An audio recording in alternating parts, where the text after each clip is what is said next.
Hotep, bienvenue à l'école de sagesse. Je m'appelle Donan, je suis la présentatrice à la chaîne YouTube École de sagesse. Je suis contente de vous retrouver encore à la chaîne YouTube. Le thème central de la discussion des deux amis Mani et Konaté est demande d'asile pour adultes en Allemagne. Aujourd'hui nous allons voir ce que Mani va nous raconter sur le rejet d'une demande d'asile.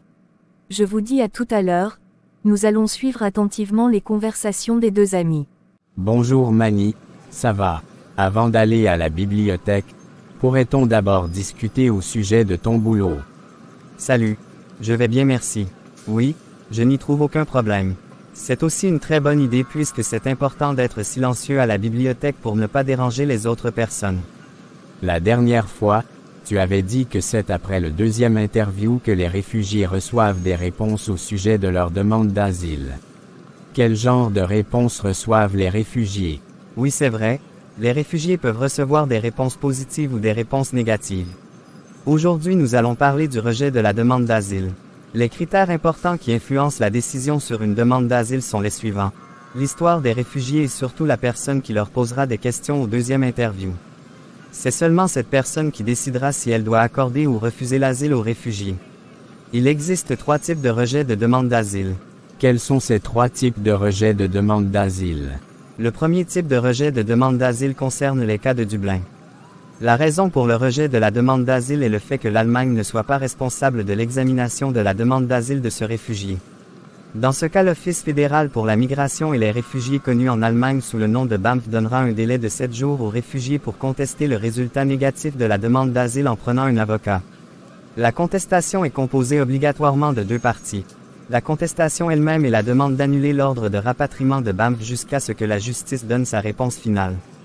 Dans le délai de 7 jours, les jours fériés et les week-ends ne sont pas comptés. C'est très difficile et rare que les avocats contestent avec succès les cas de Dublin. C'est très important de contester le rejet de la demande d'asile en respectant le délai donné par BAMF, sinon les dossiers seront clôturés et les réfugiés concernés seront rapatriés dans le pays responsable de l'examination de leur demande d'asile.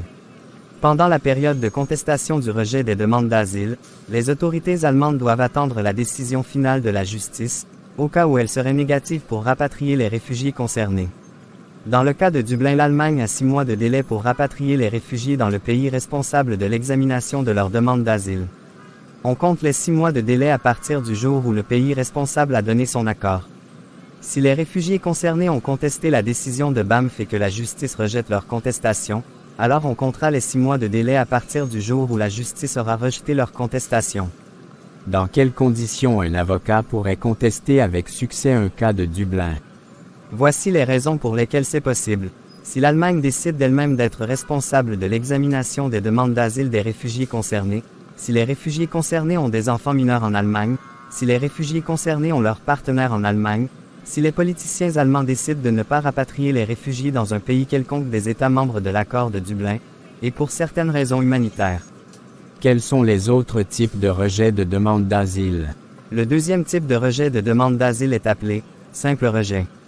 L'asile est une demande de protection internationale. La personne qui demande l'asile a fui son pays natal, car sa vie y est en danger et que les autorités de son pays ne peuvent pas la protéger. Il existe des raisons classiques pour demander l'asile.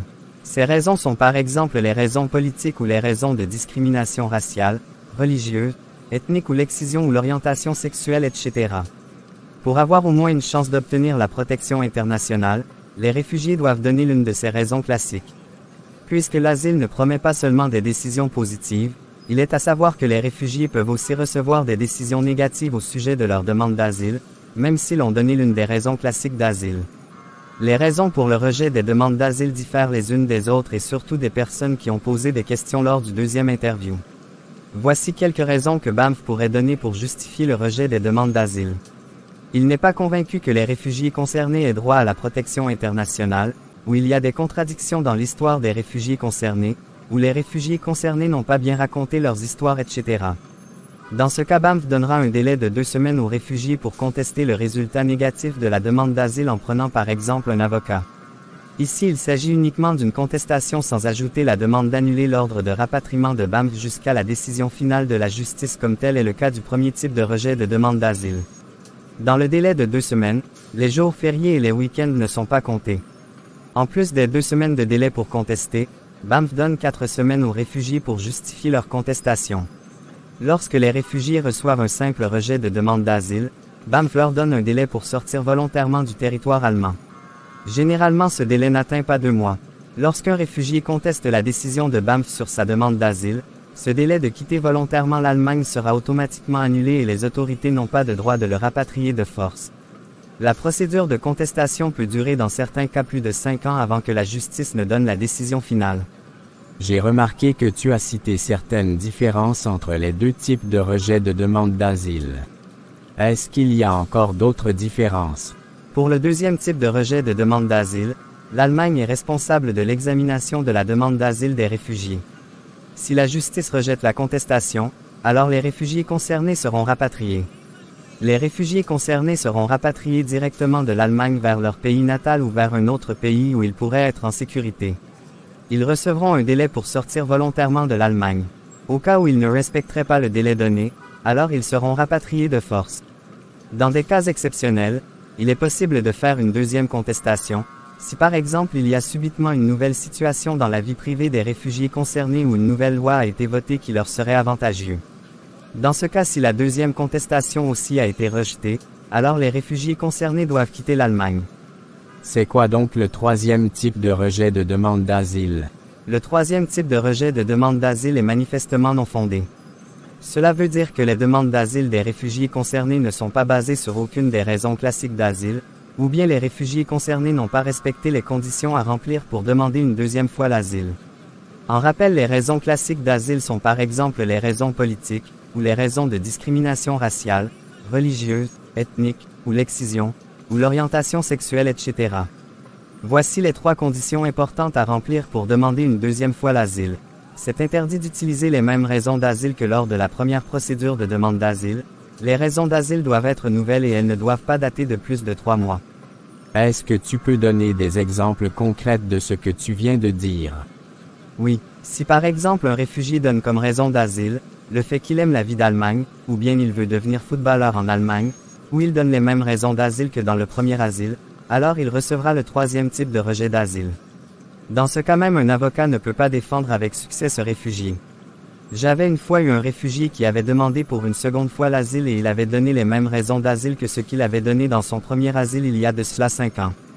Si une personne fait la demande d'asile, c'est après 10 ans que les informations sur elle seront effacées au système central d'enregistrement d'informations appelé Eurodac. Alors Banff lui avait donné le 3e type de rejet de demande d'asile. Lorsque je l'avais accompagnée chez l'avocat, elle avait refusé de l'aider à contester la décision de Banff, car il n'avait pas respecté les conditions à remplir pour demander une seconde fois l'asile. Elle lui avait conseillé de quitter volontairement l'Allemagne, car il n'y avait pas d'autre solution pour lui. Combien de temps de délai Banff donne aux réfugiés concernés pour contester le rejet de leur demande d'asile?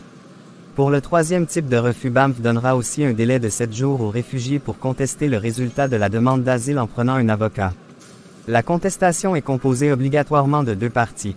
La contestation elle-même et la demande d'annuler l'ordre de rapatriement jusqu'à ce que la justice donne sa réponse finale. Dans le délai de 7 jours, les jours fériés et les week-ends ne sont pas comptés. C'est très difficile et rare que les avocats contestent avec succès ce type de rejet de demande d'asile. Dans ce cas, le rapatriement des réfugiés se fait directement de l'Allemagne vers le pays natal du réfugié, ou dans un autre pays où il pourrait être en sécurité. Je te remercie beaucoup pour ces informations. On peut maintenant aller à la bibliothèque. Oui, on y va. Eché, je remercie Mani et Konaté pour leur discussion. Nous avons appris sur ce que c'est que le rejet de demande d'asile et tout ce qui y va avec. J'espère que ces messages seront très utiles pour ceux qui regarderont la vidéo. Avant de nous séparer, je vais vous présenter une valeur culturelle africaine. Il s'agit des prénoms africains. Les noms africains ont de différentes significations, dont voici quelques-unes. Signification spirituelle. Ces noms glorifient Dieu ou rappellent les promesses de Dieu pour l'homme. Nom de jour de la semaine. Ces noms définissent le jour de naissance de l'enfant. Noms désignant des circonstances. Ce sont des noms qui décrivent un événement très important qui s'était déroulé dans la famille ou dans la communauté. Nom de jumeaux. Ce sont des noms qu'on donne uniquement aux jumeaux. Nom d'ordre de naissance. Ce sont des noms qui déterminent l'ordre de naissance des enfants. Noms liés au sexe de l'enfant. Ce sont des noms qui sont uniquement pour les filles, ou les garçons, ou pour les deux. Noms liés à l'âge de l'enfant. Ce sont des noms qu'on donne aux tout petits enfants et ceux qu'on donne aux grands enfants. Noms de politesse. Ce sont des noms qu'on donne aux frères et sœurs aînés, comme signe de politesse. Noms liés aux émotions. Ce sont des noms qui décrivent les sentiments des parents lors de la naissance de l'enfant. Noms de clan. Ce sont des noms qui déterminent l'appartenance à un groupe ethnique. Un peuple qui veut survivre doit connaître ses origines, ses valeurs culturelles, faire perpétuer les valeurs culturelles positives et remplacer les valeurs culturelles négatives par de nouvelles valeurs positives, inventées au sein de la communauté. Je compare la période de la colonisation ou d'impérialisme étranger à un feu de brousse qui au passage a détruit plusieurs valeurs culturelles, africaines et même a affaibli l'être intérieur du noir. Je rends grâce à l'être suprême qui a empêché à ce feu de brousse de détruire tous les fondements de la culture africaine. Parmi l'un des fondements importants de la culture africaine que le feu de brousse a en partie détruit sont les noms africains. C'est le devoir de tout Africain de reconstruire tout ce que leurs ennemis essayent de détruire depuis des siècles. À travers des religions étrangères, les peuples ennemis du peuple noir ont fait un lavage de cerveau aux Africains en leur faisant croire que leur nom africain serait diabolique, en leur forçant à abandonner leurs propres noms pour porter les noms des impérialistes qui malgré leur barbarie évidente se font des idées qu'ils seraient saints. Que chaque Africain qui se fait appeler par le nom d'un impérialiste sache qu'il ne porte pas un nom, mais plutôt un masque de la barbarie. Pour ma part, j'essaye de redonner à une branche de la culture africaine sa lueur en exaltant quelques beaux noms africains qui n'ont aucune signification diabolique. Le vrai diable est l'ennemi du peuple noir qui méprise et diabolise les noms africains. Sur ce, je vais vous présenter quelques noms ivoiriens qui désignent les jours de naissance. Voici des noms pour garçons du peuple baoulé. Kwasi, né le lundi. Kwadio, né le mardi. Konan, né le mercredi. Kwaku, né le jeudi.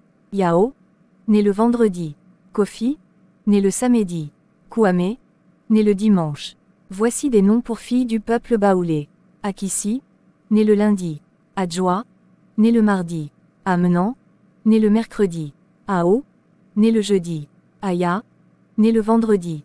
Afoué, né le samedi. Amoin, né le dimanche. Partagez au maximum cette vidéo à vos contacts pour les instruire. Merci pour l'écoute et à bientôt.